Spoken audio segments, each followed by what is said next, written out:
Welcome to online कक्षा। आज की क्लास में हम टीडीएस से संबंधित प्रैक्टिकल क्वेश्चन को पढ़ेंगे। कल हमने टीडीएस से संबंधित थ्योरिकल जितने भी कॉन्सेप्ट थे वो समझे थे, जिसमें हमने टीडीएस के बारे में पढ़ा था कि टीडीएस क्या होता है और टीडीएस कैसा टैक्स है, उस टीडीएस टैक्स टाइप पढ़ा था और टीडीएस का क्या काम होता है। उसके बाद में टीडीएस कितने पक्ष होते हैं वो भी पढ़ा था, यानी एज ए डिडक्टर क्या होता है, डिडक्टी क्या होता है, यानी जो टीडीएस काटता है उसे डिडक्टर कहते हैं और जो टीडीएस जिसका टीडीएस कटता है उसे डिडक्टी कहते हैं। ये पूरे के पूरे कॉन्सेप्ट हमने कल पढ़ लिया था कि टीडीएस को कैसे एक्टिवेट करते हैं, यानी गेटवे ऑफ टैली के F11 में जाके स्टेशनरी या टैक्सेशन में जाके वहां से आपको टीडीएस फीचर मिलेगा, जिसे वहां पे आपको एक्टिवेट करना है। तो टीडीएस को एक्टिवेट करना हमने कल देख लिया था। आज हम टीडीएस से संबंधित एंट्रियों को करेंगे, जैसे एज ए डिडक्टर भी एंट्रियां होगी और इसमें एज ए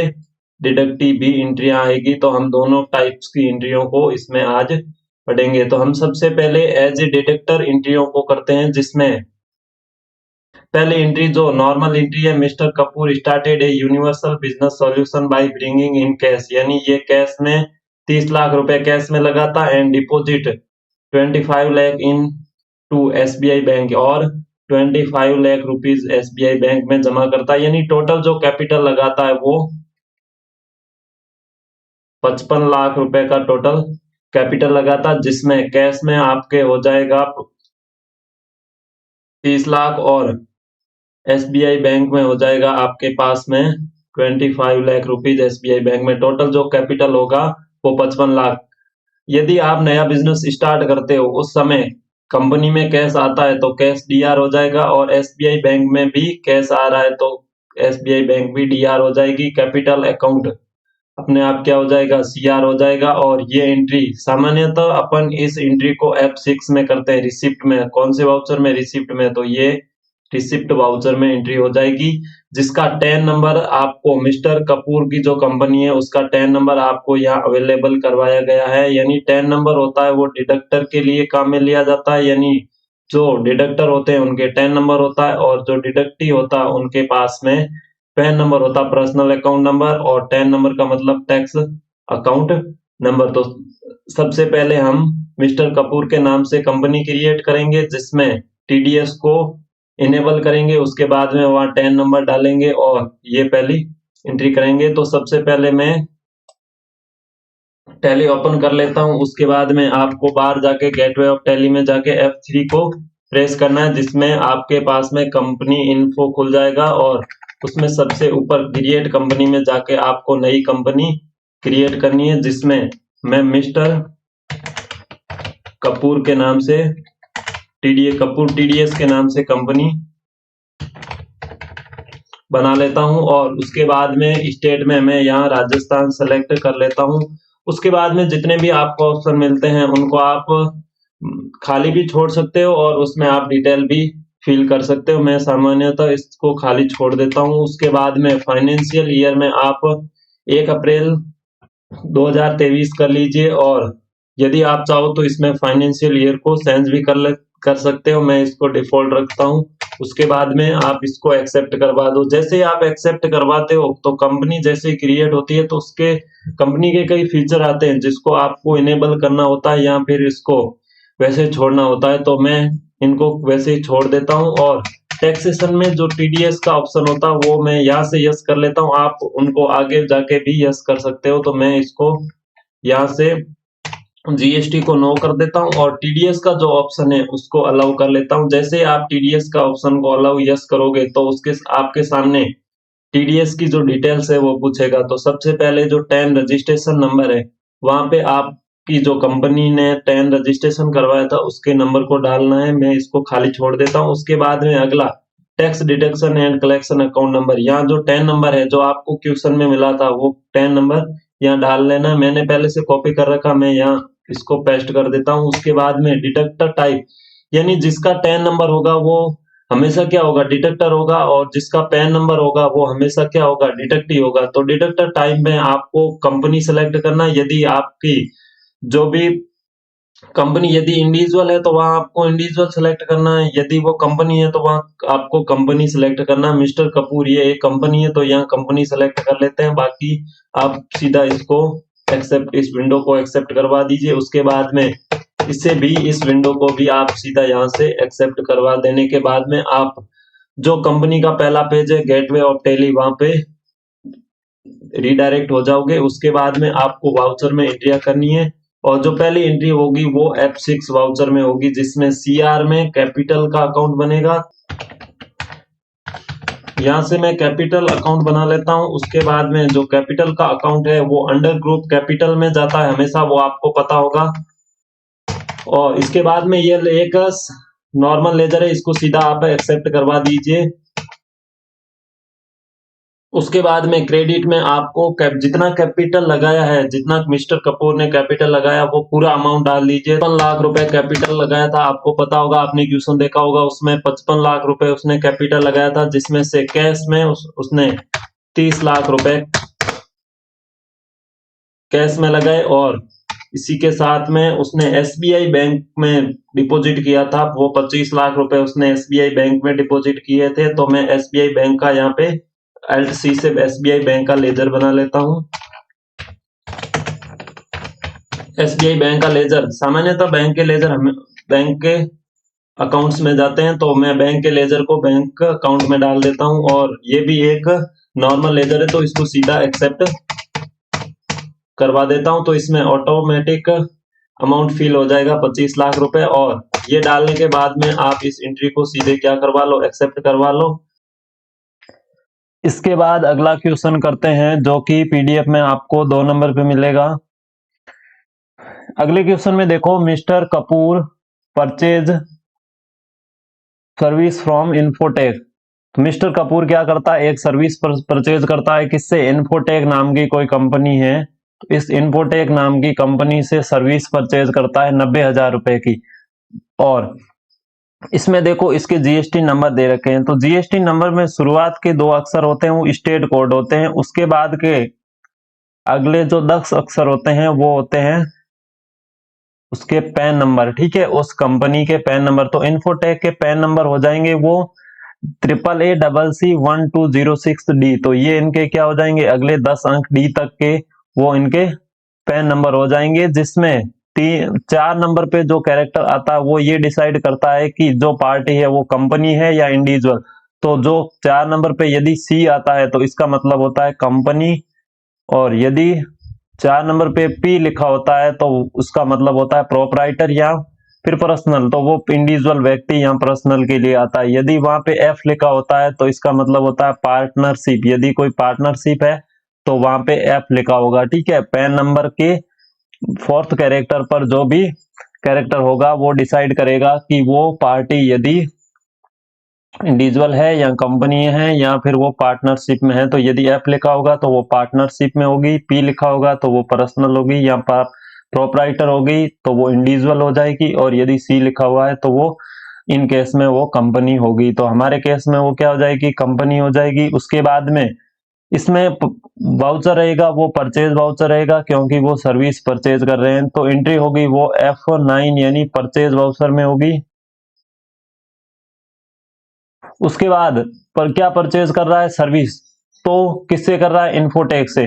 तो अपन इसमें एक TDS भी काटेंगे सर्विस पर, यानी ये जो सर्विस होगी वो हमारे इस TDS चार्ट में प्रोफेशनल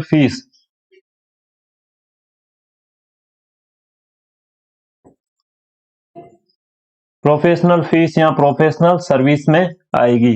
एक नेचर ऑफ पेमेंट बनेगा, तो नेचर ऑफ पेमेंट में एक नेचर ऑफ पेमेंट बनेगा प्रोफेशनल फीस के नाम से। इसके साथ में 3 नए लेजर बनेंगे, जिसमें पहला लेजर होगा इन्फोटेक के नाम से, और जो दूसरा लेजर होगा वो इन्फोटेक सर्विस के नाम से बनेगा, तो दूसरा हो जाएगा इन्फोटेक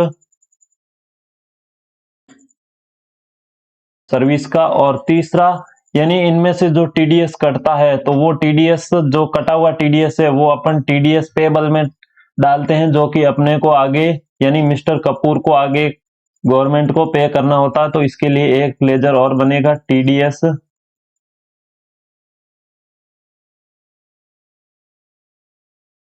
टीडीएस पेएबल के नाम से एक लेजर बनेगा। तो इन्फोटेक यानी उधार माल या उधार इससे सर्विस परचेज करते हैं, वो पार्टी जिससे उधार सर्विस परचेज करते हैं उस पार्टी का लेजर जाता है सन्ड्री क्रेडिटर्स में। तो इसका लेजर जाएगा सन्ड्री क्रेडिटर्स में, यानी ये क्या हो जाएगी, ये हो जाएगी हमारे लिए ले आते इन्फोटेक सर्विस, ये हमारे लिए एक खर्चा है तो इसका लेजर खर्चे में जाएगा यानी इनडायरेक्ट एक्सपेंसेस में। अगला टीडीएस पेएबल है, ये एक टैक्स लेजर है तो इसका जो लेजर है वो ड्यूटीज एंड टैक्सेस में जाएगा। इस एंट्री को टैली प्राइम के वाउचर में F9 वाउचर में करेंगे, जिसमें सप्लायर इनवॉइस में आपको सप्लायर इनवॉइस नंबर डाल देने हैं। तो ये हमारे पास में जो सर्विस थी वो आइटम बेस्ड नहीं थी, वो क्या थी, एक लेजर बेस्ड क्वेश्चन था। तो जिसमें हम सेंज मोड में जाके जहां आइटम इनवॉइस है उसको छोड़ के अपन इसमें अकाउंटिंग इनवॉइस करते हैं। उसके बाद में पार्टी के नेम में अपन पार्टी का नाम डालते हैं। तो पार्टी का नाम यहाँ नई पार्टी क्रिएट करने के लिए आपको Alt C के साथ प्रेस करना है। उसके बाद में पार्टी का नाम डालते हैं। तो हमारे केस में पार्टी का नाम है इन्फोटेक, तो यहाँ पे अपन इन्फोटेक डाल देते हैं। उसके बाद में इन्फोटेक सन्ड्री क्रेडिटर्स हो जाएगा और उसके बाद में नीचे टीडीएस डिडक्टेबल, तो इसको अपन यस करते हैं। और यस करने के बाद में डिडक्टिव टाइप, तो हमारे केस में ये कंपनी थी और इंडिविजुअल कंपनी, यानी ये हमारे केस में ये कंपनी थी तो कंपनी रेजिडेंट करेंगे। रेजिडेंट का मतलब होता है लोकल, यानी यहाँ की हमारे कंट्री की, तो वहां अपन कंपनी रेजिडेंट करते हैं। यदि वो अदर कंपनी यानी अदर स्टेट की कंपनी है तो वहां आपको नॉन रेजिडेंट करना पड़ता है। तो हमारे केस में ये हमारे कंट्री की कंपनी है तो अपन इसको कंट्री रेजिडेंट करते हैं। उसके बाद deduct TDS and same voucher, इसको हमेशा यस करना है। इसका मतलब होता है कि जो टीडीएस कटेगा वो इसी वाउचर में कटना चाहिए, तो इसको हमेशा यस करना चाहिए। उसके बाद में इस को एक्सेप्ट करवाते हैं। जैसे ही एक्सेप्ट करवाते हैं उसके बाद में यहाँ लेजर पूछता है, तो यहाँ अपन इन्फोटेक सर्विस के नाम से जो सर्विस ली थी उस सर्विस के नाम से लेजर बनाते हैं। तो Alt C के साथ में यहाँ नया लेजर क्रिएट करते हैं इन्फोटेक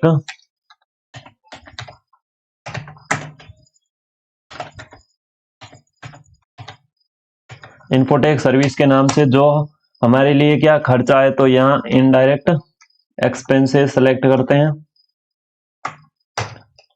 उसके बाद में टाइप ऑफ लेजर में नॉट एप्लीकेबल रखना है, इज टीडीएस एप्लीकेबल, यहाँ आपको एप्लीकेबल करना है टीडीएस।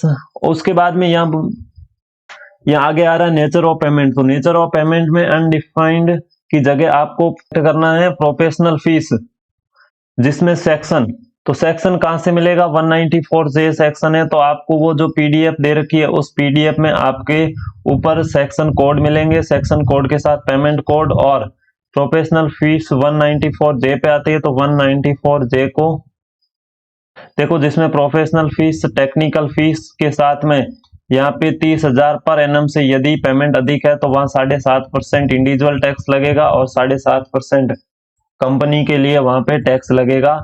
और इसका जो सेक्शन कोड है वो 194J है। और इसका जो पेमेंट कोड है वो नीचे एक और लिस्ट दे रखी है, उस लिस्ट में आपको मिल जाएगा। तो यहाँ सेक्शन कोड में 194J और लिमिट थ्रेशोल्ड लिमिट में आपको 30,000 पर एनम डालना है, क्योंकि यदि 30,000 पर एनम से पेमेंट प्रोफेशनल फीस अधिक है तो ही टीडीएस कटेगा, अन्यथा आपका 30,000 से कम है तो वहां पे आपका पेमेंट नहीं कटेगा। तो लिमिट में आपको 30,000। और उसके बाद में अगली जो लिस्ट है उस लिस्ट में section code 194J fees for professional और टेक्निकल सर्विसेज, जिसमें आपको पेमेंट कोड मिलेगा 94J।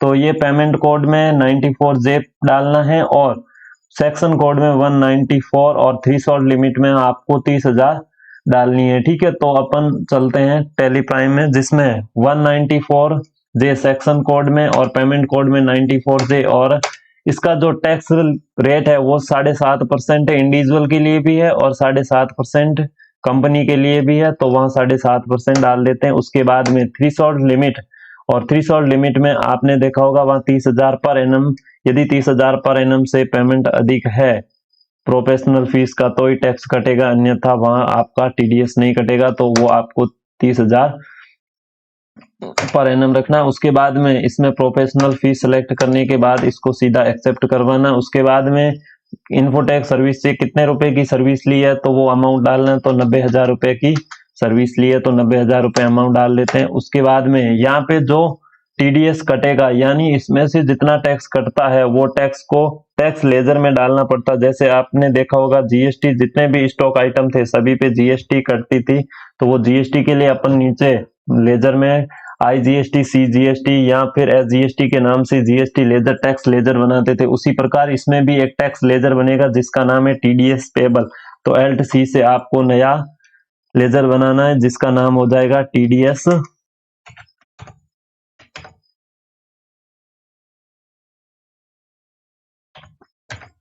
पेबल। उसके बाद में इस टीडीएस पेबल ये एक टैक्स लेजर है, तो टैक्स लेजर हमेशा ड्यूटीज एंड टैक्सेस में जाता है, तो इसका लेजर भी ड्यूटीज एंड टैक्सेस में जाएगा। इसके बाद में जैसे आप इंटरप्रेस करोगे टाइप ऑफ ड्यूटी टैक्स, यानी इसमें टाइप पूछेगा तो उसमें अदर और टीडीएस, आपको टीडीएस सेलेक्ट करना है। जैसे ही टीडीएस सेलेक्ट करोगे या नेचर ऑफ पेमेंट पूछेगा, तो इस टीडीएस पेबल लेजर का उपयोग हम सभी प्रकार के प्रोफेशनल यानी सभी प्रकार के नेचर ऑफ पेमेंट में इसका उपयोग करेंगे, यानी सभी एंट्रियों में एक ही लेजर का उपयोग करेंगे। तो इसलिए अपन इसमें प्रोफेशनल फीस ना रखे, इसकी जगह अपन एनी रखेंगे, क्योंकि एनी का मतलब है कि सभी जगह इसका उपयोग अपन कर पाएंगे। ठीक है, तो इसमें एनी रखेंगे और इसे एक्सेप्ट करवाते हैं। और तो इसमें देखो इसका जो 7.5% टीडीएस है वो ऑटोमेटिक डिडक्ट हो गए। अब जो अमाउंट बचा है वो 72,000 रुपए, यानी इन्फोटेक को अब अपने को 72,000 रुपए इन्फोटेक को पेमेंट करना है, तथा ये 18,000 पेमेंट यहाँ से सीधे यानी डायरेक्ट टैक्स यानी गवर्नमेंट को पे करना है, जिसमें टीडीएस पेबल के नाम से लेजर बनता है। और इसको इसी तरह न्यू रेफरेंस में दोनों को लेके इसको सीधा एक्सेप्ट करवा देते हैं।